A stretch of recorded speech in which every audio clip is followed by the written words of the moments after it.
hermano, te amo. Y bueno, con eso comenzamos este tercer recorrido ya por el mundo, no es cierto, cuarto recorrido por el mundo Iborio. Esta era jamás imaginada y jamás soñada que nos dio Robert de Howard y que estamos cumpliendo 90 años desde que nos lanzaron por primera vez en ella. Ya. Esta es una historia que hypeamos mucho en el episodio pasado, entonces es difícil hablar de ella y muy fácil a la vez. La Torre del Elefante. Oh, sí. La Torre del Elefante, publicada por primera vez en la Weird Tales de 1933, es otra historia que continúa como con el dios del cuenco en Conan en su faceta de ladrón. Pero esta vez muchas de las cosas que ya se nos habían mencionado antes regresan en esta nueva entrega, en donde Conan se encuentra en Shalizar la Perversa, que es la ciudad principal de los ladrones de este mundo, porque como comentábamos en el episodio anterior, aquí ser un ladrón es un oficio donde usualmente te pagan porque logres alguna meta en específica. Al inicio de la novela... aunque no te paguen, pero cumples una hazaña que te da renombre, ¿no? Sí, usualmente robarle a alguien un tesoro místico, como veremos más adelante. De hecho, el relato abre con un cuate que se dice el mejor de los ladrones y que robó a una mujer muy bella para un noble. Entonces, ahí hablamos de que no hay mayor hazaña que robar el corazón del elefante, una joya mística que le pertenece a un hechicero llamado Yara, que ha estado siendo el azote de los reinos durante los últimos 300 años. Y que por alguna razón pues vive en esa ciudad, ¿no? Y aquí también vemos una diferencia del personaje de Conan, que es como... En el dios del cuenco estaba Pollito. Sí. O sea, era inexperto, lo cacharon. Y aquí no, aquí ya tiene confianza, ya está experimentado. Y cuando este cuate empieza a fanfarronear de su hazaña y empieza a hablar del corazón del elefante, Conan dice: no mames. Yo puedo, dice. Bueno, primero se pregunta qué es el corazón del ¿qué es el elefante. corazón del elefante? Y este güey, pinche pendejo, pinche ignorante, Pueblerino. ¿Y qué es el corazón del elefante? Básicamente es la gema que le da el dios de Yara su poder a Yara para poder hacer todos estos maleficios. Dicen que ha reducido un príncipe al tamaño de un insecto y lo ha pisado. Dicen que construyó la torre de un día a una noche para poder ejercer su control sobre los reinos. Se dice mucho de él, pero realmente Yara es una figura que ya aterrorizó el reino durante 300 años, pero desaparece constantemente, aunque su torre tiene guardias, tiene animales, se alza a lo largo a las afueras de la ciudad, pero todo el mundo le tiene miedo y se dice que aquellos que han intentado entrar a la torre jamás han vuelto. Que la torre es un poco panóptica, ¿no? O sea, es como, no sabemos si Yara de verdad está ahí. Y pero ahí está. Pero ahí está la torre, entonces algo tiene que haber adentro, y hay gente, y hay custodios. Así, y pedo y medio, ¿no? Y entonces Conan ahora sí dice: no mames. Y aquí viene la famosísima frase de: el hombre civilizado es descortés porque no tiene el miedo de que le partan la cabeza. Porque efectivamente, como Conan se harta de que lo siguen tratando así, pues apaga las velas de la cantina, taberna, y lo mata. Y se va. Y se va. Y se va a buscar la torre del elefante. Y al llegar hacia la muralla de la torre, nos encontramos con el personaje random número 1. El personaje random número 1 del cual quisiéramos saber más, pero nunca lo sabremos. Bueno, hay labor de fanfiction que hacer o de pastiche, entonces ahí hay un área de oportunidad de escritores. Conoceremos a Taurus de Nemedia, el príncipe de los ladrones. Que en otros cuentos conoceremos a otros príncipes de los ladrones. Lo cual me llega a creer que o se le olvidó a Howard o se le da el título. O cualquiera, si es un título que dices: pues yo me robé esto, ahora soy el príncipe de los ladrones, ¿no? Sí. Pero Pero usualmente los dos personajes que van a compartir este título sí son gente muy hábil y muy capaz y que tienen hazañas bien extrañas y que nos catapultan muy en el... Pues como en este lore, en este trasfondo mágico que nos plantea Howard sobre todo lo que hay en el mundo de Conan. Sobre todo en el caso de Taurus, pues él dice que ha tenido hazañas que una sola de ellas lo volvería inmortal entre las leyendas de los hombres. Y te quedas como... Cuéntame más, güey, cuéntame. Pero no lo hace. Pero no tenemos tiempo porque... hay que robar una joya y la noche no va a durar para siempre. Porque también es otro detalle. Aquí hay leones que no rugen, hay guardias. Usamos un polvo del loto negro que va a ser una recurrente durante toda va a ser, ajá, el loto negro va a aparecer mucho. Es muchos usos, de hecho. Es una flor muy venenosa que su sola fragancia causa la muerte, ¿no? También aparece en su faceta pirata y en varias historias. En varias historias aparece. Y usualmente es algo usado por los hechiceros para llegar a un estado de stopward. Pero sabemos que en esta forma refinada de veneno es algo muy raro. Lo maneja la gente de Kitai, que son los chinos. Así que es como un opio súper venenoso y cósmico. Y dice, no, es que esto lo robé de una caravana mientras andaba con una serpiente que lo custodiaba y con tal habilidad que sería legendario. Y yo de, ¿y dónde está eso? Cuéntame. Pero también me gusta esta fanfarronería porque ya vimos el personaje de la taberna fanfarronear, pero se siente como de, no, es que yo me fui de vagabundo y estuve 5 días vigilando a la muchacha que me encargaron robar y todo esto. Y sí se siente como que esa, ¿cómo decirlo? Como ese ánimo de plantear esta organización de ladrones súper hábiles y súper extraños y súper inteligentes.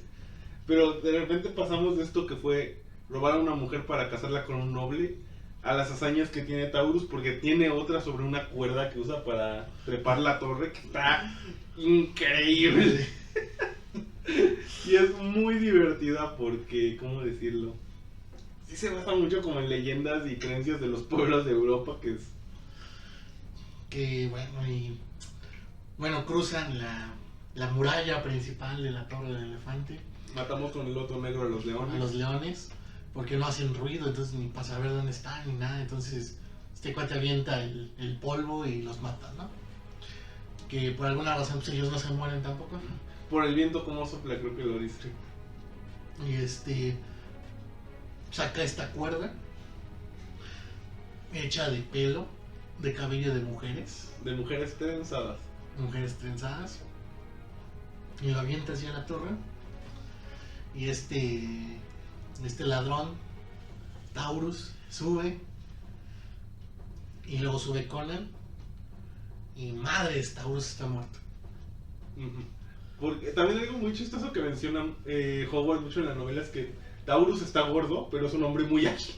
Entonces llegamos al balconcito de la torre, Taurus se mete a un cuarto y Conan piensa, me va a poner una trampa. Pero como escuchamos el grito y vemos que Taurus está muerto, algo pasó. Pero no hay nada en el piso. Hay muchos cofres, hay muchos tesoros, hay gemas de todos los colores. De hecho, cuando subimos la torre, Conan menciona que hay gemas incrustadas en la pared. Y dice, una sola de estas gemas del tamaño de mi mano me haría el rey de una nación. Que ahí tenemos que ver el valor de cambio de las cosas en los reinos iborios. Estaría cabrón un tratado de economía iboria. Y sí, y descubrimos que lo que mató a Taurus es una araña gigante. Aquí en la adaptación de La Espada Salvaje la araña se ve chiquita, pero la novela la describe enorme. Del tamaño de un cerdo, sus 8 patas, sí, dan un montón de cosas, la verdad. Pero, como decir, aquí comenzamos con esta idea de los mundos de espada y hechicería donde nuestros enemigos principales son arañas y serpientes gigantes. Y es una tradición que espero nunca se pierda en el género porque... Y me gusta porque es así de... Y su veneno es ácido que le causó quemaduras en la piel a Conan. Sí. Y así supo que esta araña llevaba la muerte. Que no sé cuánto madre, ¿no? Y es una pelea precisamente muy tensa porque nos avientan telaraña. Estamos tratando de huir, el bicho es muy rápido. Y Conan pues, hace una cosa muy lógica pero muy divertida, que es que agarra un cofre y se lo avienta para atontarla y ya nos lanzamos a matarla, pero suena muy tonto como nosotros lo narramos, pero la novela es ágil y estás leyendo y brincando de página en página. La verdad es que recalcamos lo que dijimos en el especial del Fénix en la Espada. El escritor de las escenas de acción es Howard, no hay que cuestionárselo. él te puede contar la escena de acción más sencilla y es espectacular. Y pues matamos a la araña. Das una enorme descripción de su telaraña y Del cuarto lleno de tesoros. Del cuarto lleno de tesoros. Y nos metemos propiamente a la torre, ¿no? Al cuarto principal. Al cuarto principal. Y lo que ve Conan es un ídolo. Y aquí me gustó un poquito más porque aquí sabemos un poquito el culto a Crom. O más bien la mitología de Crom. Dice, Conan menciona que él no necesita otros dioses porque Crom al nacer te da la voluntad de pelear y te da la suerte para ganar tus batallas, entonces no necesitas más, ¿no? Sí. Y toda esta reflexión sale de que ve un ídolo, que es que es un cuerpo de hombre con cabeza de elefante. Con cabeza de elefante. Y pronto Conan se da cuenta que eso no es un ídolo. Que está vivo. Y básicamente perdemos la tirada de cordura. Porque incluso dice Conan ser un hombre civilizado le echaría la culpa a que se ha vuelto loco, pero no, él es un cimerio. Porque nuevamente esta idea de que la civilización te hace de una forma, pero ser un hombre libre dentro del contexto que Howard le da a Conan de ser un salvaje de un sitio donde no hay civilización, donde hay honor, donde hay códigos, donde hay respeto, donde se hacen los hombres de verdad según él. Porque recordemos algo, Howard toda su vida fue tejano, entonces si ustedes saben algo de Texas es que ellos son muy particulares en su forma de pensar. Y Conan se queda de chinga. Y dice que intenta huir, pero que el ser le habla. Y me gusta mucho la descripción de que le habla porque le dice, habla con una boca, pero con palabras y formas que claramente no debía pronunciar un lenguaje similar al humano. O sea que esta cosa está tratando de hablar humano, ¿no? Sí. Y Conan se queda... me gustó aquí porque es como... Su lado bárbaro lo vuelve más racional. Sí. Porque justamente él dice, un hombre civilizado diría me estoy volviendo loco, o es una aparición, o es un dios pagano y misterioso. Y Conan se queda de, es que esto no es un dios, porque mi dios es Crom, obviamente, ¿no? Y solo existe Crom, esto no es un dios. Y de hecho, esa escena va a marcar una pauta en diálogos y comentarios que Conan va a tener a posterior, sobre todo en La Reina de la Costa Negra, pero no como vamos a decir. Y se queda de, porque esta cosa no, obviamente esta cosa no es Crom. Entonces, ¿qué es? O sea, no es humano, no es Dios. Y también nos dan a entender que Conan escucha a este ser por la curiosidad y el escepticismo que le despertó. Y porque ya lo captó y dice acércate para que pueda verte. Y dice que lo palpa con la trompa. Y le dice, incluso le dice, veo que hay sangre, y le dice, sí es del bicho y del príncipe de los dragones que se murió. Y le dice, no, mataste a otra persona más hoy. Y Conan se queda como pasmado, ¿cómo lo sabes? ¿Cómo lo supo? Y le dice, pues sí, maté a un hombre en una taberna. Y este ser que se llama Yak-Kosha, pues lamenta la sangre y la muerte y la pérdida como si fuera algo que él percibe en su alrededor o en el aire o en la esencia de lo que esté sucediendo. Es una cosa bien peculiar de él y que me gusta mucho porque a lo largo de todos los relatos nemedios no va a haber otro personaje así, jamás. Y le da un aire místico a Yak-Kosha de que estamos viendo un ser. Mucha gente hoy en día lo quiere listar como un primigenio dentro del círculo de Lovecraft.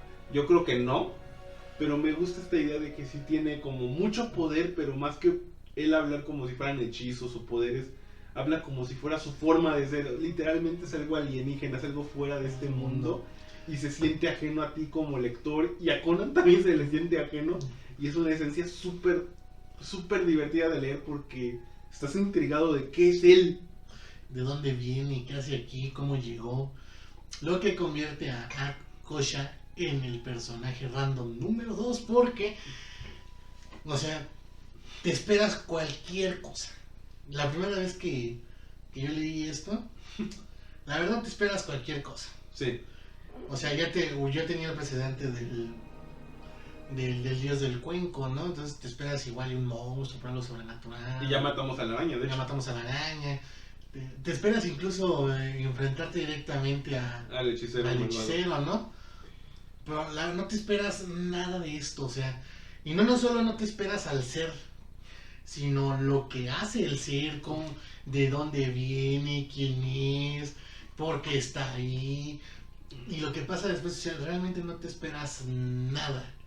Y o sea, y como bien menciona Carazo, es algo que nunca va a volver a pasar en los cuentos de Conan, que encontremos una criatura con estas características. Va a haber monstruos, va a haber rivales, va a haber seres cuasi prehistóricos, pero nunca un ser cósmico de esta. Bueno, va a haber un relato que va a tener uno similar, pero muy diferente a la vez.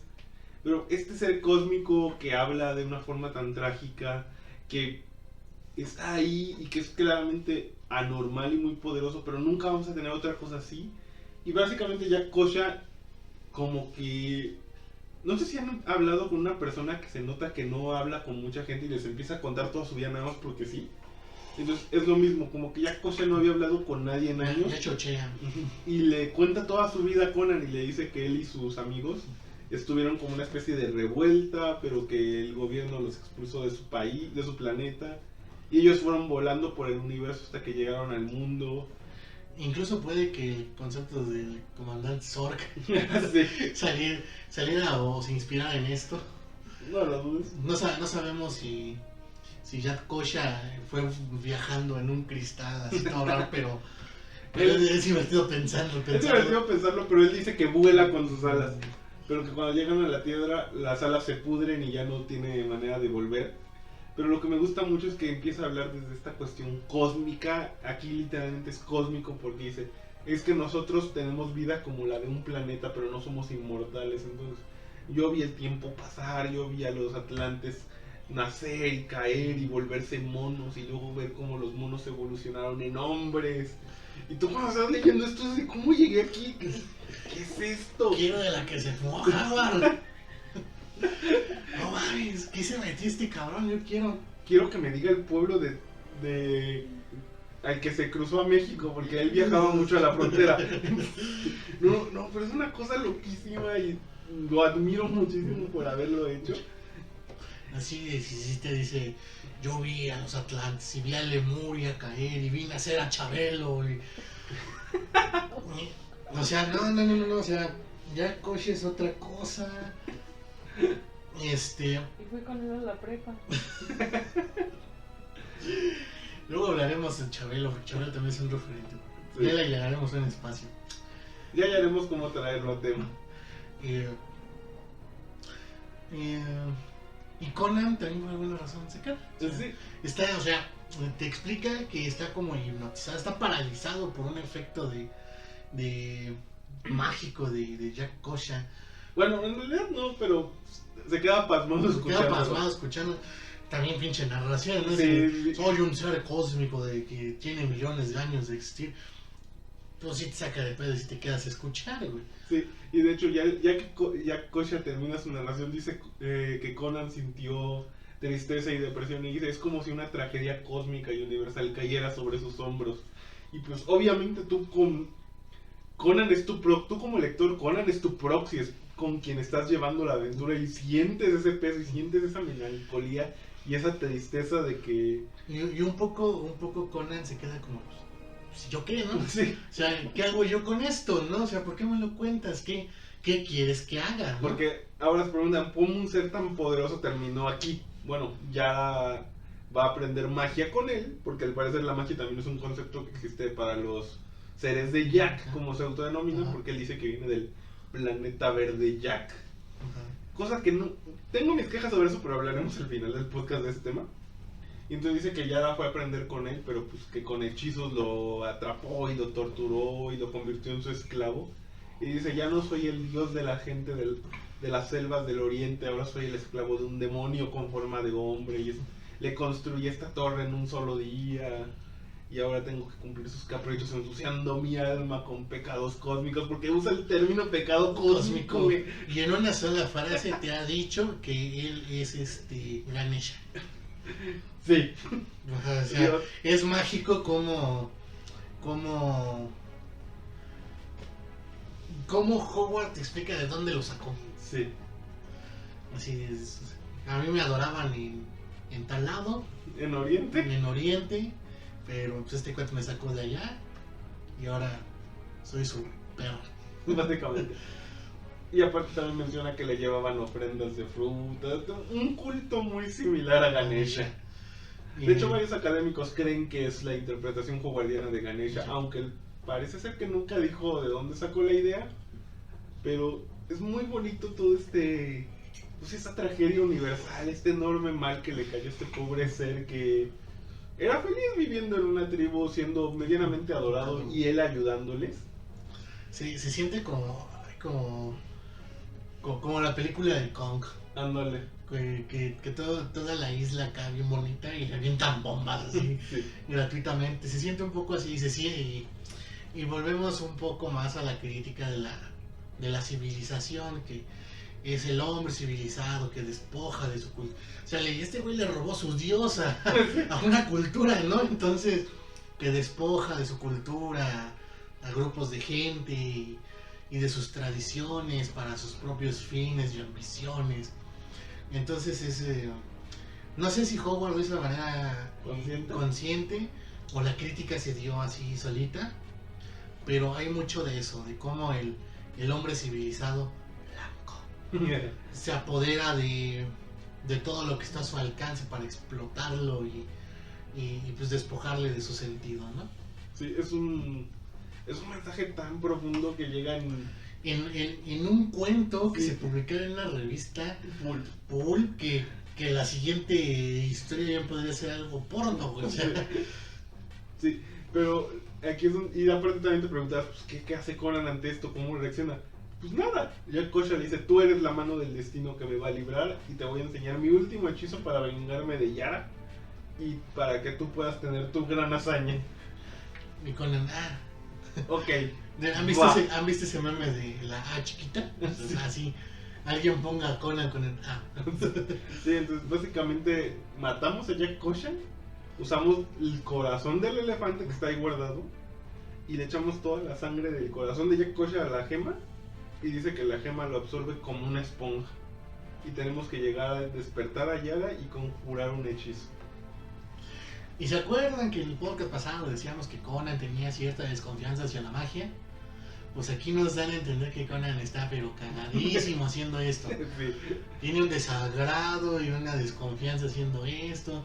Así como de qué chingados estoy haciendo. ¿Por qué acepté? ¿Por qué hacer? ¿Qué hago con mi vida, güey? Yo creo que aquí decidió dejar de ser ladrón, no sé. Y se nos describe que Yara se empieza a ser chiquito. Así cuando lo despertamos, porque está en su sopor de loto negro, porque no es como este super opio cósmico Mamalón. prehistórico. Pues yo creo que se metió Howard. Sí. Y entonces lo despertamos y cuando se hace el hechizo ya es atrapado dentro de la propia gema.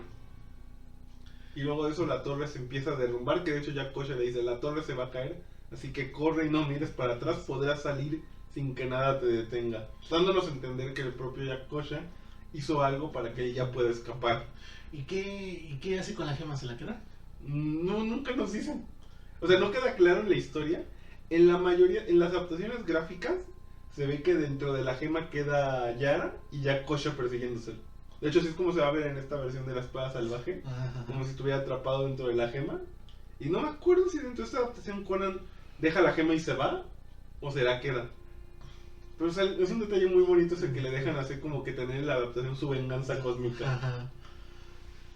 Y pues Escapamos, corriendo. mientras todo se cae, todo se derrumba y brincamos y corremos y nos deslizamos en la pared. ¿Se acuerdan de esa escena, bueno, esa parte de Assassin's Creed 2 donde corremos en la Capilla Sixtina? Pues yo me imagino algo así de cómo se va derrumbando todo, cómo vamos saltando obstáculos y saltando y saliendo y valiéndonos madre nuestro compa que se murió por la araña. Y pues salimos y Conan se queda como, ¿qué estoy haciendo con mi vida? Y nada más ve la torre caer y desaparecerse junto con el amanecer. Yo creo que aquí, o sea, si nos enfocamos a hacer la biografía de Conan, definitivamente este fue un punto de inflexión. De dejar de ser ladrón. De ser ladrón. No sé si es el último cuento donde es ladrón. Según yo sí. Cronológicamente. Pero yo creo que sí, es como... Yo especulo que sí fue así como... No. Ya basta de seres sobrenaturales, de tesoros y de traiciones. Yo me voy a volver militar. Ahí no hay eso. ¿Cómo? Ahí no hay nada de eso. Solo los soldados. Solo peleas. Adoro un dios de la guerra. Entonces, no me va a pasar nada. No va a haber nada sobrenatural ahí. ¿Cómo no? Ya sé, voy a preparar mi currículum. Vámonos. Por Chrome. Y ahí acaba esta historia que es maravillosa en el sentido completo de la palabra. Porque tuvimos... Cuando se habla de la espada y la hechicería, yo creo que tiene que ser el referente de la espada y la hechicería. Tiene que haber acción, intriga, misterio, una cuestión cósmica, magia, casi venganza. Es muy curioso porque, por ejemplo, no es queja por la portada, pero hay una mujer en la portada, cuando en este relato no hay mujeres. Que, siendo sinceros, también eso nos falta. O sea, sí. En la historia original, si quieres espada y hechicería, también mujeres encueradas. O lo más posibles. Belly Dancers cumplen el papel. Ajá. Entonces, faltó ese elemento, cumple con el 90% de los elementos de la espada y la hechicería. Así que, pues cuentazo, Sí, la verdad es que cuando nosotros decíamos que este es el mejor relato de Conan, lo es porque lo tiene todo. Y aparte, Howard tiene una prosa brutal. La acción es increíble. El drama de Yakosha es ¿cómo decirlo? Es pesado, es denso. Tú sientes. Cuando el propio Conan dice que él se siente, que él pasa de sentir asco y desconcierto a sentir como toda esta tragedia cae sobre sus hombros. Compasión, o sea. Tú mismo como lector sientes pues esa misma sensación de desasosiego, de pena, de sí, pobrecito, o sea, es un dios tomado de la cultura que él adoptó después de tantos años y esclavizado y torturado de la forma más cruel, porque Jack Kosha le dice en una escena de yo estoy ciego, no puedo verte y por eso lo palpa con la trompa y le dice yo sé que te parezco asqueroso, pero hay muchas formas de vida en el universo y cada una le da una forma distinta. Entonces ya desde este punto Howard nos hablaba de un tema de casi evolución, de diferencias planetarias, que en ese entonces el pulp tomó muy libremente como es el universo, pero el hecho de ya aterrizarlo, esto de cada mundo va a tener una forma diferente y la vida va a ser diferente en cada uno, es años luz de lo que yo creo que estábamos planteando en mucha literatura de la época. También pues plantea esta cosa de los extraterrestres ancestrales, que era un tema súper candente en esa época. Y, o sea, aunque en sus cartas Lovecraft decía ja, estúpidos, creen en aliens. Porque es algo muy irónico de que Lovecraft, que podríamos decir que es casi el padre de la idea de la alienígena ancestral, y creía que era una estupidez. O sea, pues figúrate, ¿no? Cuentazo, o sea, lo tiene todo, bueno, lo tiene casi todo. Faltó ahí un poco de erotismo, un poco de carnita, pero no importa. Lo otro todo lo demás, o sea, es como de güey, no mames. No, sí, o sea, es ¿dirías que sería la obra magna de Robert E. Howard? De Robert E. Howard todavía me falta mucho que leer de él, pero yo diría que es su mejor trabajo con Conan, por mucho. Por mucho, o sea, me gusta también mucho Solomon Kane, pero yo creo que Solomon Kane va en otro tono. Y sí, yo sí creo que por mucho es la mejor obra de Howard con Conan, sobre todo en relatos.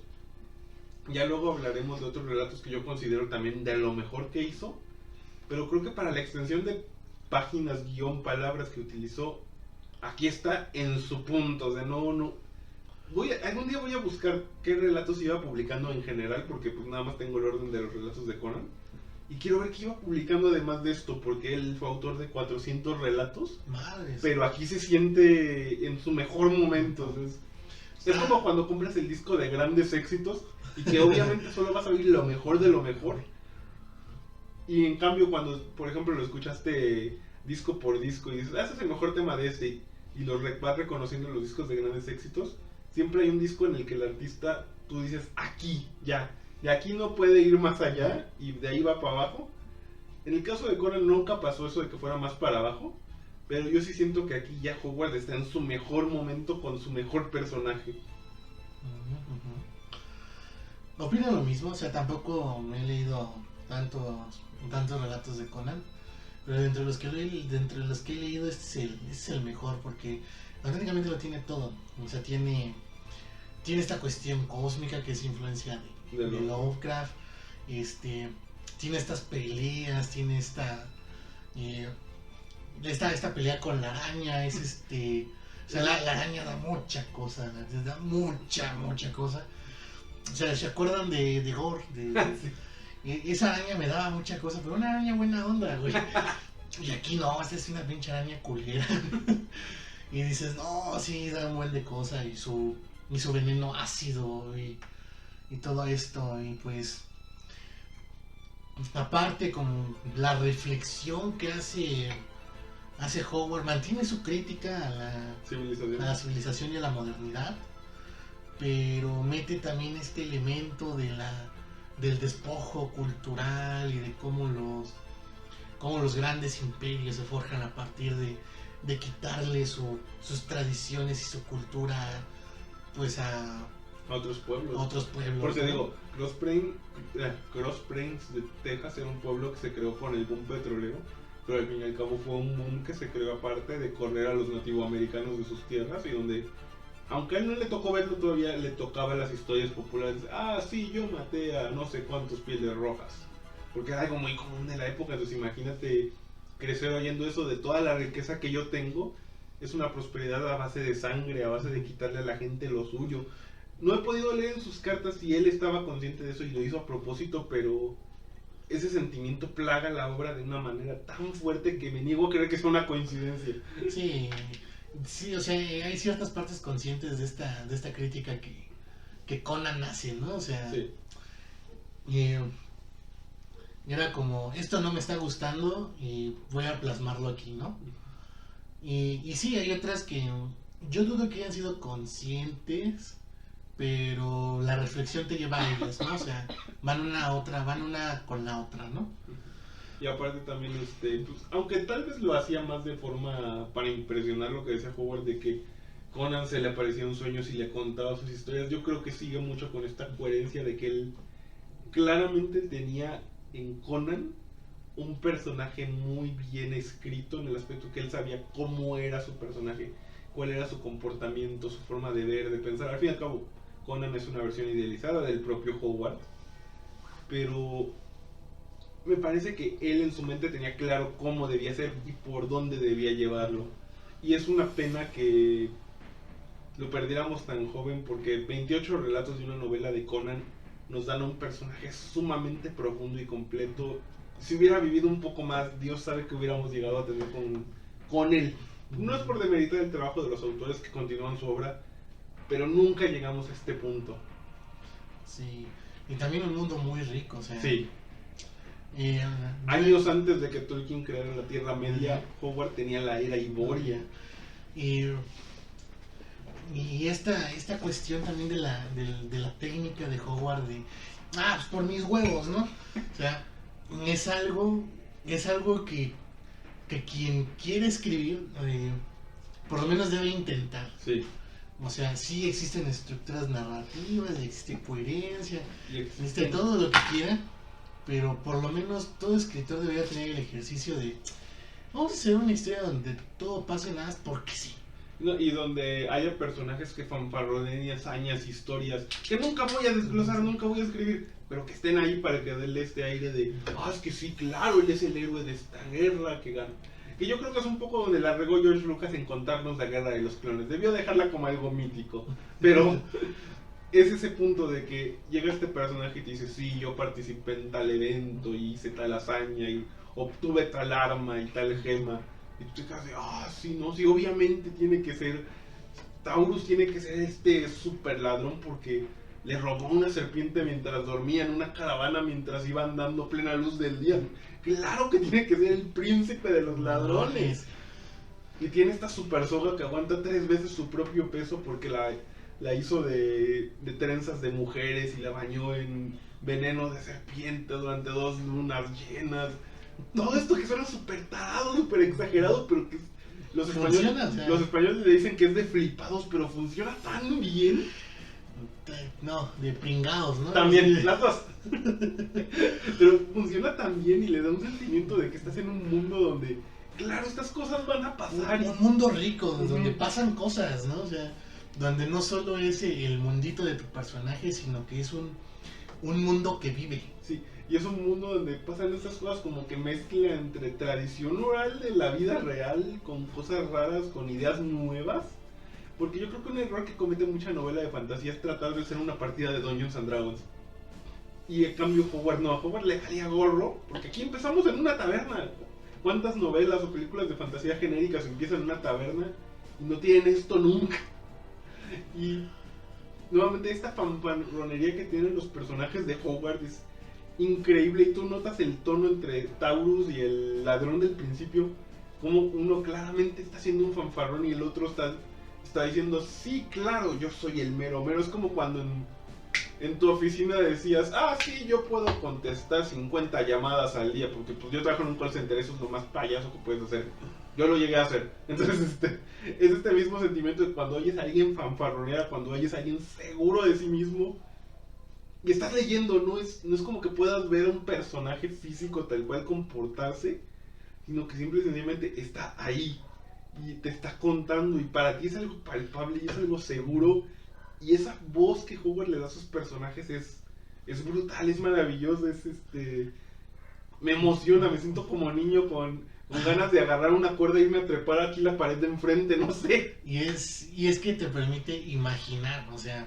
Sí, y de hecho, La Torre del Elefante ha sido material para muchas interpretaciones. Rápidamente, pues aquí tenemos La Espada Salvaje de Conan, los clásicos Marvel número 8. Ya lo pueden encontrar por Panini. Es una adaptación de La Torre del Elefante muy fiel, un blanco y negro precioso, un dibujo de John Buscema brutal. Es una adaptación muy fiel, casi palabra por palabra. Y antes de esto ellos ya lo habían adaptado en el Conan normal de Marvel, un poquito más diluido, y pues por eso el Roy Thomas dice, no, es que yo la quiero adaptar bien, con la esencia y la violencia que tenía Howard. Luego Dark Horse lo volvería a adaptar. A mí la versión de Dark Horse no me gusta mucho, pero es buena. Y hace poquito Glenad nos sacó el teaser de cómo va a ser la nueva versión francesa, que es una cosa súper tonta porque nos contó toda la historia en imágenes. Sin un solo diálogo, ahí está. Y claramente si has leído si has leído la historia, ves las escenas, las escuchas, están ahí. Y faltan páginas, obviamente. Por ejemplo, Jack Koch ya sale muy poco en este previo. Pero yo ya quiero que salga esta versión francesa y quiero leerla. También la neta, por favor, apúrate. Hay un recopilatorio que salió hace como un año. También de aniversario, no me acuerdo si de Conan o si de... el 50 aniversario de La Espada Salvaje de Conan, ¿no? Algo así. Sí. Que trae varios el que se llama La one Llegada, shots, ¿no? Trae varios one shots que son precuelas de historias clásicas de Conan, y una es una precuela a La Torre del Elefante, donde Conan está escuchando a unos filósofos que están hablando de que los horrores cósmicos y que hay que alejarse de los dioses oscuros porque solo te tientan y que no sé qué. Y Conan se queda, pendejos, no sé. Él está pensando en tesoro, en conseguir dinero para seguir chupando. Y unos tipos se le acercan, así que se ven también con túnicas y sí, muy filósofos, y le dicen que pues, que le pagan para que sea un guardaespaldas, que ellos van a hacer algo ahí en la noche. Le dicen que van a hacer un hechizo y que pues cualquier cosa que pase pues necesitan a alguien que los cuide, ¿no? Conan dice, no, no, muchas gracias, yo no creo en eso. Ahí nos vemos. A mí me da mucho miedo la santería.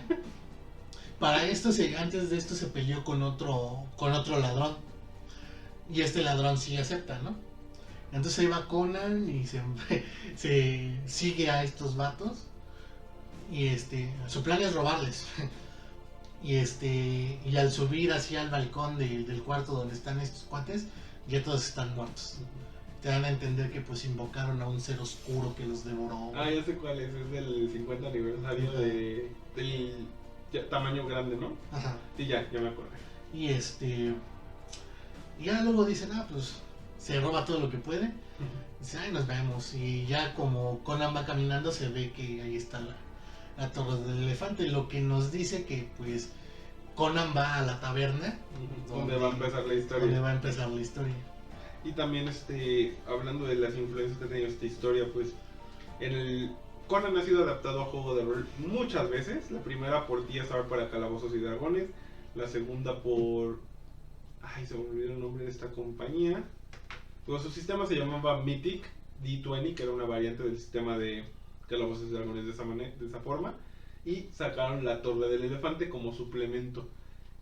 Ese suplemento es maravilloso porque te da los mapas de la ciudad, los mapas de la torre, las estadísticas de los monstruos, cómo adaptar esta historia para que tus jugadores la vivan. Y se me hace tan bonito poder hacer eso como Dungeon Master, aunque como mi posible mesa de juego ya conoce la historia, no creo poderla jugar nunca. Y no, también ha habido adaptación a un juego de mesa por el propio Perilous Words, pues es una subsidiaria de ahora Heroic Signatures. Dicen que el juego de mesa de la Torre del Elefante no está tan bueno, pero está curioso. Y lo que me gusta es que tienes una caja y la vas montando para ir haciendo la torre para tener los diferentes niveles. Okay. Se me hace una idea muy creativa y solo por eso para mí vale la pena probarlo, porque yo sé que a nadie le sobra ahorita mucho dinero, pero sí quiero intentarlo. Y aparte de eso, pues en el juego de mesa de Monolith había una expansión del prisionero de Yogad que tenía Yakosha con su forma, digamos, antes de ser destruido, como este guerrero así con su lanza enorme. Y es una miniatura mucho más grande a las demás. Está súper bonita y súper cara de conseguir por revendedores. ¿Qué otra adaptación? En el MMO La Era de Conan, obviamente hay una historia que se llama el Yoga de Yag, que te cuenta de, sí, cuando nuestro rey Conan, porque pues ahí Conan ya es rey, acabó con el hechicero ya y liberó al ser cósmico de su prisión. Algo creó y cayó como un meteorito y entramos a esta zona basada en Jack, que no es nada verde, no es nada bonita, pero es una zona primigenia, cutulesca, rara, con leyes que doblan el espacio y el tiempo y donde el agua fluye hacia arriba. Todo ese sentimiento alien está ahí en una misión de alto nivel. No he podido llegar a ella, pero eventualmente llegaré y les diré qué me parece. Y déjenme pensar si hay alguna otra adaptación de La Torre del Elefante, pero... pues en el juego actual de rol de Modifius hay en Conan el Vagabundo, Conan the Wanderer, hay una sección para que le agregues de estas cosas, y creo que también en Conan el Ladrón. Pero, ya me acordé de la última. En Europa los derechos de juego ya están en dominio público, también en México. Y el grupo editorial Leviathan Labs está publicando The Barbarian King, que básicamente es Conan, pero no le podían poner el nombre porque querían evitarse problemas. Y The Barbarian King empieza cuando Yara logra escaparse del hechizo de Yakosha y va a vengarse de Conan ya como un rey muy viejo. Es un cómic es un cómic muy violento, es un cómic muy bueno. Creo que ya lo están traduciendo en España de forma oficial. Si no hay traducciones apócrifas, lo encuentran fácil en Google. Pero si saben italiano, cómprenlo directamente, porque ya a partir de esta nueva versión de Conan Rey Viejo, Leviathan Labs está desprendiendo un mini universo de Conan ya en sus años más maduros, que se ve fabuloso. Ahorita acabo de ver hace unas semanas lo que están planeando hacer y me emociona y me da gusto que los europeos estén tomando a Conan y dándole esta nueva vida otra vez. Porque yo tengo problemas con lo que ha pasado ahorita editorialmente con Conan, pero ver esto me hace recuperar la fe y las esperanzas en la propiedad intelectual ya como parte del dominio público. Y ver que todo desprende de la Torre del Elefante para mí es como tomar el mejor elemento y llevarlo al siguiente nivel, y me encanta. Pues también hay que aclarar que pues todos estos proyectos se llevan a cabo por fans de Conan. Sí.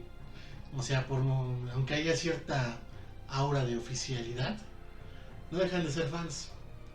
Y yo creo que el que, por ejemplo, esta hazaña de Taurus, ¿no? Es como una invitación A que escriban. a que tú la imagines y tú la plasmes, ¿no? Sí, de hecho, esta semana yo estaba hablando en los foros de Robert E. Howard sobre los pastiches de otro personaje de Howard. Y llegamos a la conclusión de cómo hacerle una línea sucesoria a un personaje en específico a partir de un relato donde no se nos especifican unos personajes. Y dije, claro, tiene todo el sentido del mundo, tengo que escribir esa historia. ¿Cuándo? No sé, pero de que está la idea, y es lo mismo. ¿Por qué no hacer? Por ejemplo, tengo entendido que ahorita Heroic Signatures junto con Titan Books va a publicar nuevas novelas de Conan. Y uno de esos proyectos al parecer es una novela de Shevatas el ladrón, que lo conoceremos más adelante. Pero dije, ¿por qué de Shevatas? ¿Por qué no mejor Taurus? Pero también dije, no, pues es que Shevatas es un personaje cool. Sale muy poco a mi gusto, pero pues es un buen personaje, es una buena idea. Y novelas de ladrones en el mundo iborio suenan divertidísimos, suenan a que puedes hacer lo que tú quieras. Y eso me gusta, digo, también tengo entendido que hubo unas novelas donde no sale Conan, pero están ubicadas en la era iboria. Y donde son niños que tienen que huir de cultos de sed y cosas por el estilo. Suenan muy interesantes. Y yo creo que estos proyectos, ninguno escritor es Howard, ni siquiera el propio Robert Jordan, que se esforzó mucho en hacer grandes trabajos de Howard. Robert Jordan, autor de La Rueda del Tiempo, le llegó al nivel, pero me encanta. Yo al principio era muy negativo con los pastiches, pero ahora me gusta más leerlos con esta nueva energía y ver estos nuevos proyectos que están saliendo en el mundo. Y pues pues ya. Sí. Cuentazo. Lo mejor de lo mejor. Se están interesando en escribir espada de brujería, en crear su propio mundo, pues ahí chequen la Torre del Elefante, o sea, es como les dará un buen pie, ¿no? Sí. El relato original en inglés está en dominio público por parte de Project Gutenberg y de Wikisource. Lo que no sé es que existe en Wikisource en español, según yo no. Este tomo de los clásicos de Marvel volumen 8 me parece que está disponible en Amazon por parte de Panini aquí en México. O directamente en su página. O directamente en su página. Este tomo de Spórtula de Nacer a una Bruja incluye la Torre del Elefante. Una traducción bastante buena. ¿Qué más? Esas son las maneras más fáciles de leerlo.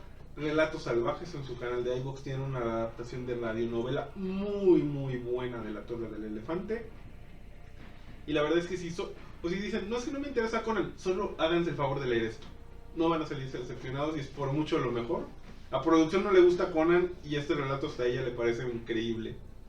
Entonces, háganse el favor, adéntrense en las peligrosas calles de Shadizar la Maldita y visiten la Torre del Elefante. Gabasu. Nadie. Y felices pesadillas.